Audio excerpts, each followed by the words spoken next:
क्या आपको सीसेट में डर लगता है?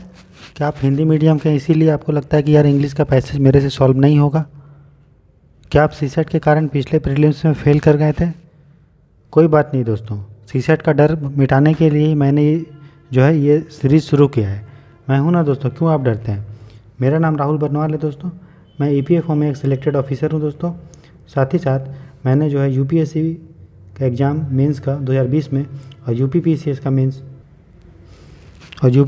मेंस 2021 में दिया है दोस्त। ठीक है, ये कोर्स जो है सीसेट का वो यूपीएससी प्रीलिम्स के लिए तो ज़रूरत है ही, साथ ही साथ ईपीएफओ में दोस्तों सीसेट तो नहीं आता है। ठीक है, लेकिन अभी इंग्लिश का कॉम्प्रिहेंशन चल रहा है।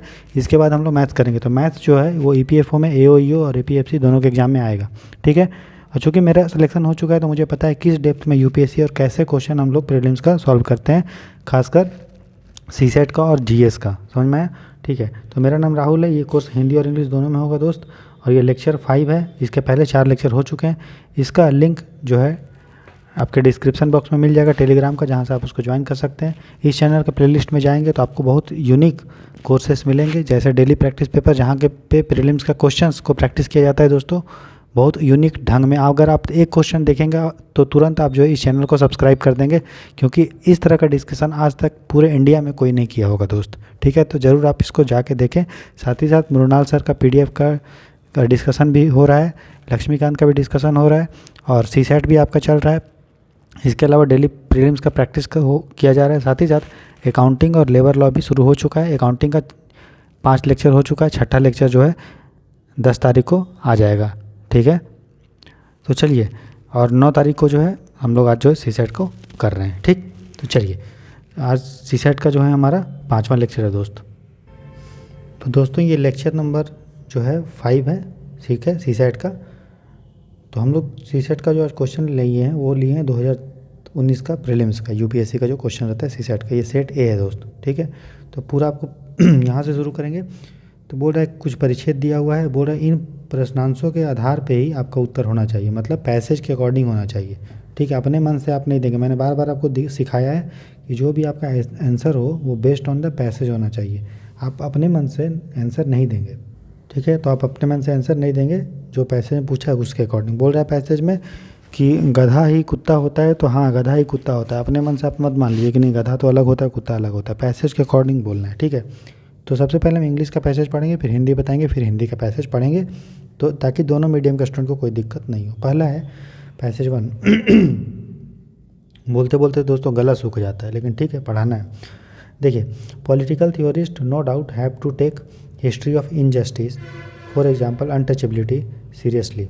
बोल रहा है पॉलिटिकल जो थ्योरिस्ट थे, जो राजनीतिक जो थ्योरिस्ट थे, निसंदेह उनको क्या करना पड़ेगा, हिस्ट्री का जो अन्याय हुआ है उसको क्या करना पड़ेगा, लेना पड़ेगा। हैव टू टेक, उनको पॉलिटिकल थ्योरिस्ट को हिस्ट्री में जो अन्याय हुआ है अलग अलग जाति में, अलग अलग धर्म में, तो उनको वो मुद्दा को उठाना चाहिए। फॉर एग्जाम्पल जैसे अनटचेबिलिटी है, छुआछूत, सीरियसली मतलब गंभीर रूप से।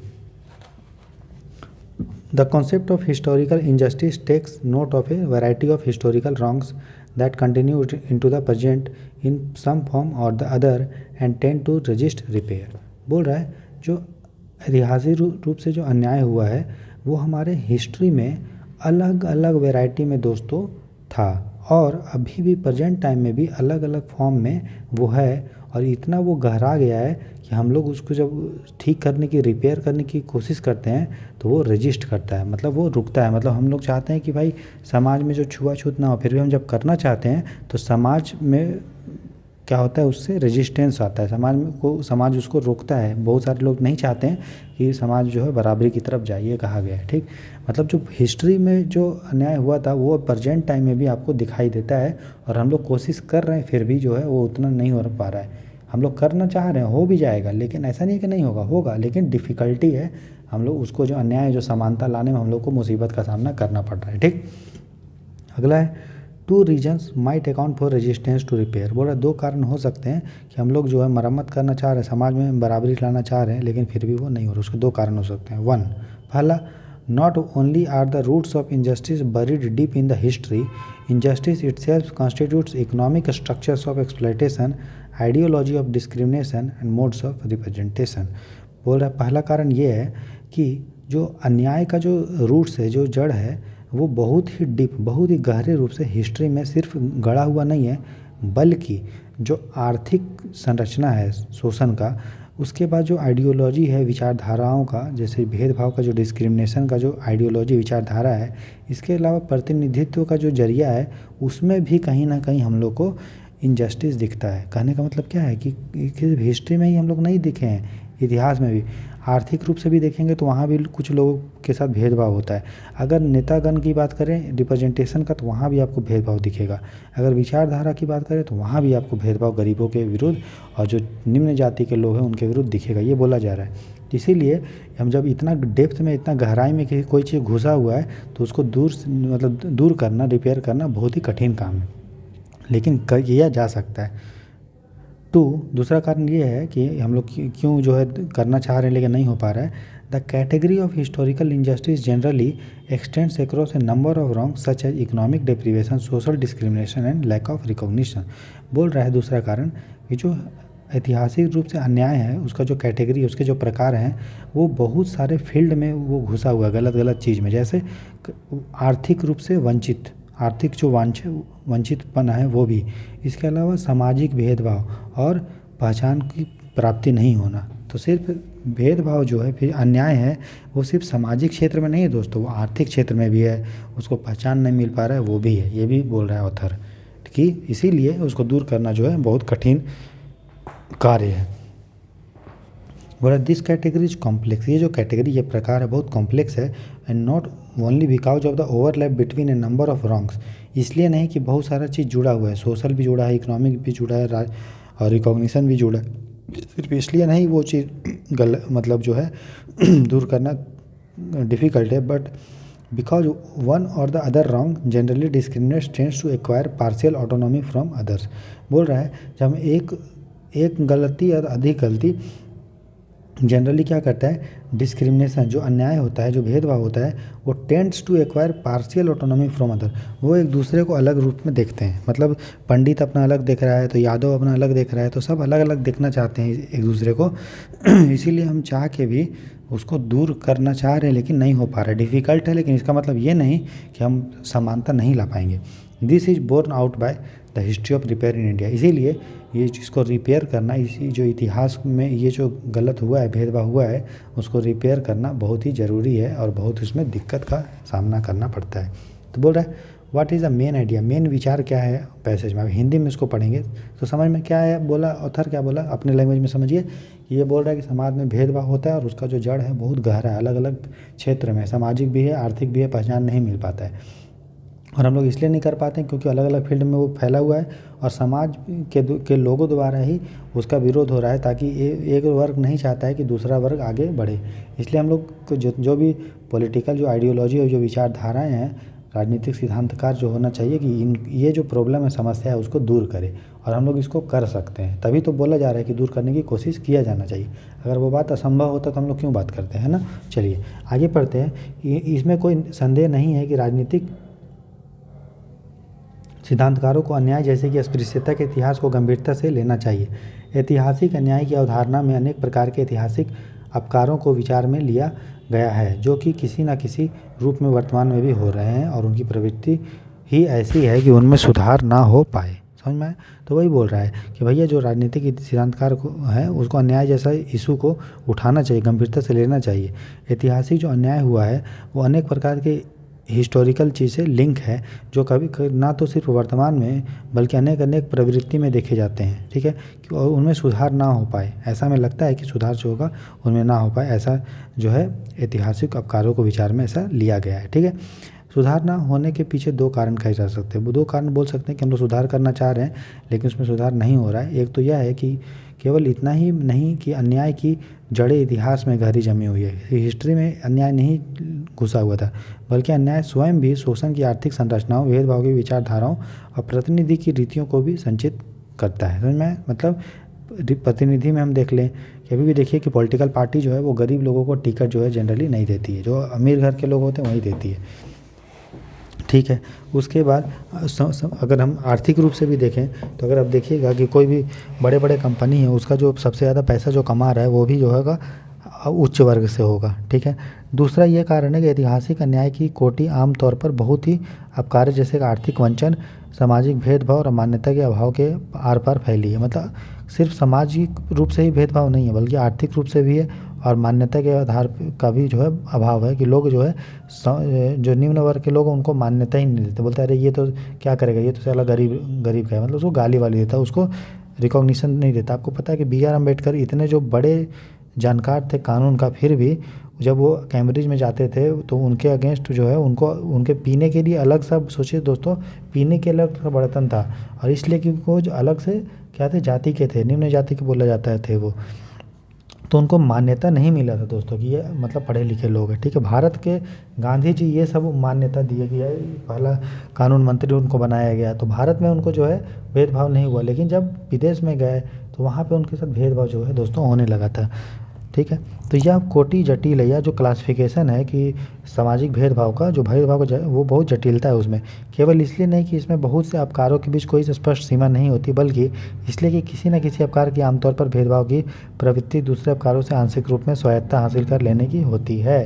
वही बोला, इसलिए नहीं कि वो एक चीज़ दूसरे से लिंक है, बल्कि इसलिए भी क्योंकि हम उसको दूर करना चाहते हैं, लेकिन समाज के ही कुछ वर्ग जो है उस पर विरोध कर रहे हैं। ठीक है, वो नहीं चाहते कि समाज में समानता हो। यह भारत में सुधार के इतिहास से सिद्ध हुआ है। तो भारत में जो इतिहास हुआ है सुधार का, हम लोग बताए को सामाजिक सुधार आंदोलन हुआ, तो उसको हम लोग समाज में जो कुरीतियाँ थी, जैसे सती प्रथा था, उसको जब ख़त्म कर दिए तो ये भी चीज़ को हम धीरे धीरे करके ख़त्म कर सकते हैं। हाँ, समस्या ज़रूर है, ठीक है, चुनौतियाँ हैं। तो बोल रहा है इनमें से कौन सा मुख्य विचार अनुगत होता है, कौन सा मेन आइडिया निकलता है। पहला है, भारत में अस्पृश्यता को राजनीतिक सिद्धांतकारों ने गंभीरता से नहीं लिया है। ठीक है, तो ये हो सकता है, लेकिन क्या ये मुख्य विचार है, आगे देखते हैं। हो सकता है कि यहाँ पे बोला है कि अस्पृश्यता को लेना चाहिए, इतिहास को गंभीरता से लेना चाहिए, हो सकता है नहीं लिया होगा, दूसरा देखते हैं, लेकिन हो सकता है। लेकिन बोला मुख्य विचार, अगर लिखता कि कौन सा विचार है तो ये हो सकता है।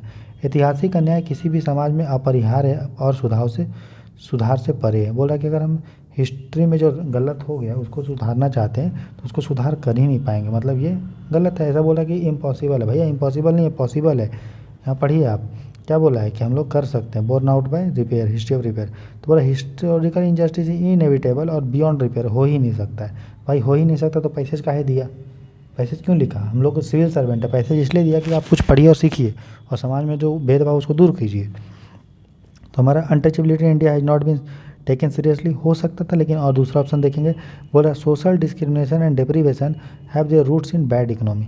बोल रहा है कि सामाजिक जो भेदभाव है और जो डिप्रीवेशन होता है वो गलत अर्थव्यवस्था में उसका रूट्स है।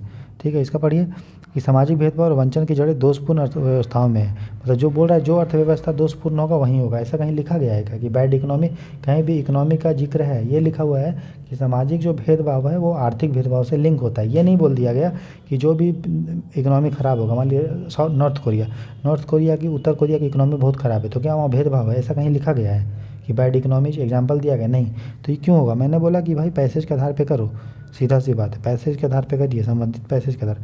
पैसेज में कहीं नहीं रिलेशनशिप है, कहीं संबंध नहीं स्थापित किया गया है कि अगर कोई अर्थव्यवस्था खराब होती है तो वहाँ पे सामाजिक भेदभाव और वंचन होता है, कहीं लिखा है नहीं, तो हम इसको काट देंगे। अब तीसरा देखेंगे, ऐतिहासिक अन्याय की प्रत्येक अभिव्यक्ति का सुधार करना यदि असंभव नहीं तो कठिन अवश्य है। हाँ, ये लिखा हुआ कि हिस्टोरिकल जो इनजस्टिस है वो असंभव नहीं है उसको दूर करना, हम उसको कठिन जरूर है लेकिन हम सुधार कर सकते हैं। ठीक है, तो यहाँ भी लिखा है, देखिए इट इज़ डिफ़िकल्ट, जो है कठिन जरूर है, नॉट इम्पॉसिबल नहीं है टू रिपेयर करना every manifestation of historical injustice. जो भी ऐतिहासिक रूप से अन्याय हुए हैं उसको दूर करना कठिन है, नामुमकिन नहीं है, यही बोला गया है। तो हमारा जो बेस्ट स्टेटमेंट होगा डी, ये हो सकता था लेकिन लिखा रहा था ना व्हाट आर द आइडियाज, तो वो ए और डी हो सकता था, क्योंकि अनटचेबिलिटी को जो है पॉलिटिकल जो राजनीतिक सिद्धांतकार है वो हल्के में लिया था सीरियसली, इसलिए जो है भारत में असमानता है ना। लेकिन मेन जो इशू निकल के ये आ रहा है, ऑथर पूरा एग्जाम्पल से देना चाह रहा है एक चीज़ दूसरे से लिंक है, इसलिए हमको उसको दूर करना क्या है, कठिन कार्य है। समझ में आया। तो पहला का जो आंसर होगा दोस्तों वो होगा हमारा डी। ठीक है, चलिए इसी का दूसरा देखते हैं हम लोग। बोल रहा on the basis of the above passage the following assumption have been made. तो बोल रहा है पैसेज के आधार पे कुछ हम लोग एजम्पशन बनाए, कुछ हम लोग क्या बनाए दोस्तों, अवधारणा क्या होता है कि कोई चीज़ लिखा होता है तो हम लोग उस पर सोचिए कुछ अपना विचार रखते हैं। तो बोल रहा है आर्थिक भेदभाव मिटा देने से सामाजिक भेदभाव मिटता है। और अगर हमें इकोनॉमी को में जो पैसे के आधार पे जो भेदभाव उसको अगर दूर करेंगे तो हमारा आर्थिक ये जो सामाजिक भेदभाव भी खत्म हो जाएगा। ये लिखा है पैसेज में? नहीं, ये लिखा है कि भेदभाव जो है ना एक दूसरे से लिंक है, सिर्फ आर्थिक और सामाजिक नहीं है, पहचान का भी अभाव है। तो कैसे हम लोग किसी को मान लो पैसा खूब देती हैं तो क्या समाज में उसका भेदभाव कम हो जाएगा? हो जाएगा क्या? नहीं होगा। यही तो पैसे नहीं बोल रहे, एक दूसरे से लिंक है। इसीलिए हमको अलग अलग सब चीज़ में काम करना पड़ेगा। हम लोग को सामाजिक में भी काम करना पड़ेगा, हम लोग को आर्थिक में भी काम करना पड़ेगा, हम लोग को राजनीतिक में भी काम करना पड़ेगा, सब होगा तभी हम लोग को सामाजिक भेदभाव मिटता है। तो ये हमारा गलत होगा। तो इसमें जो लिखा है कि अगर हम इकोनॉमिक भेदभाव हटा देते हैं तो सोशल भेदभाव खत्म हो जाएगा, ये गलत है। अगला है democratic polity is the best way to repair historical damage. बोल रहा है लोकतांत्रिक राज्य व्यवस्था ऐतिहासिक अपकारों के सुधार को सबसे अच्छा मार्ग है। मतलब बोल रहा है कि अगर हम भेदभाव को दूर करना चाहते हैं तो उसके लिए लोकतंत्र करना पड़ेगा। ये चीज़ सही है कि लोकतंत्र बहुत अच्छा चीज़ है, लेकिन क्या पैसेज में कहीं भी दोस्त लोकतंत्र के बारे में चर्चा है? बताइए, है लोकतंत्र के बारे में चर्चा? नहीं ना। तो इसमें बोला कि पैसेज के आधार पे अगर हम बात करें तो पैसेज में कहीं भी डेमोक्रेसी आपने मैंने पढ़ाया तो पढ़े आप, डेमोक्रेसी है तो आप इसको गलत करेंगे। तो हम बोला है कौन सा वैलिड है, तो कोई वैलिड नहीं है, डी होगा। ठीक है, दोनों गलत है, समझ में आया? बहुत लड़के क्या होते हैं डायरेक्ट क्वेश्चन पढ़ेंगे। अब क्वेश्चन पढ़ेंगे तो वो उनको ये वाला अच्छा लगेगा और ये भी अच्छा लगेगा तो वो सी मार देंगे, और सी नहीं भी मारेंगे तो ए को मान लिया गलत करेंगे तो 2 मार देंगे, बोलेंगे यार सही तो है, सही लग रहा है। लेकिन क्या भैया पैसेज पे बोला है क्या? नहीं बोला है। मेरे बहुत सारे 2-3 दोस्त ऐसे हैं जो सीसेट का जो ये कम्प्रीहेंशन है दोस्तों वो मात्र 20-25 मिनट में बनाए थे, क्योंकि वो मैथ बनाते बनाते उनका टाइम चला गया था। तो वो क्या किए लास्ट में खाली क्वेश्चन पढ़ के बना दिए। तो उनका क्या हुआ, जीएस में तो वो 105 के आसपास आ गया, ठीक, लेकिन सीसेट में वो 60 नंबर ही फेल कर गए और उनका ओवरऑल प्रीलिम्स में वो फेल हो गया, क्योंकि सीसेट में आपको 66 इतना मार्क्स जो दोस्तों लाना पड़ेगा, मतलब 66.66 मार्क्स, तभी आप क्वालिफाई करेंगे। समझ में आया? इसीलिए सीसेट को हल्के में नहीं लेना है। इसीलिए इस लेक्चर को आपको सुनना है कि किस तरह से पैसे सॉल्व करते हैं। ठीक है दोस्तों, तो आप देख रहे थे दोस्तों जीरो आईएएस का चैनल।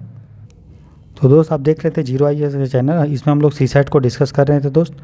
ठीक है, ये सीसेट का चैनल था। आपको डर तो आप नहीं लग रहा होगा, कॉन्फिडेंस आ रहा होगा धीरे धीरे। कमेंट सेक्शन में जरूर बताइए कि जब से मैंने सीसेट का ये कोर्स लॉन्च किया है तो आपको कॉन्फिडेंस धीरे धीरे आ रहा है कि नहीं। ठीक है, ये कोर्स मेरे द्वारा प्रेजेंट किया जा रहा था, जो ईपीएफओ में एक सिलेक्टेड ऑफिसर है राहुल, साथ ही साथ मेंस दिया हूँ मैंने 2020 में और 2021 में यूपीपीसीएस का मेंस दिया हूँ। ये लेक्चर नंबर 5 था, ऑलरेडी 4 लेक्चर हो चुके हैं, तो जरूर देखें, प्ले लिस्ट बना हुआ है। और ये लेक्चर जैसा मैंने बताया हिंदी और इंग्लिश दोनों में था, और इसका PDF आपको टेलीग्राम चैनल पर मिल जाएगा, जिसका लिंक इस वीडियो के डिस्क्रिप्शन बॉक्स में है दोस्तों। ठीक है, मेहनत लगा के पढ़ते रहे, माँ बाप का आशीर्वाद से, भगवान का कृपा से, और मेरा मेहनत से और आपकी भी मेहनत से हम लोग यूपीएससी के प्रीलिम्स को निकाल के और फाइनल एक गुड ऑफिसर बनेंगे, ईपीएफओ में भी बनेंगे और यूपीएससी में बनेंगे। Thanks for watching the lecture दोस्तों। Have a nice day, enjoy करें, खुश रहें।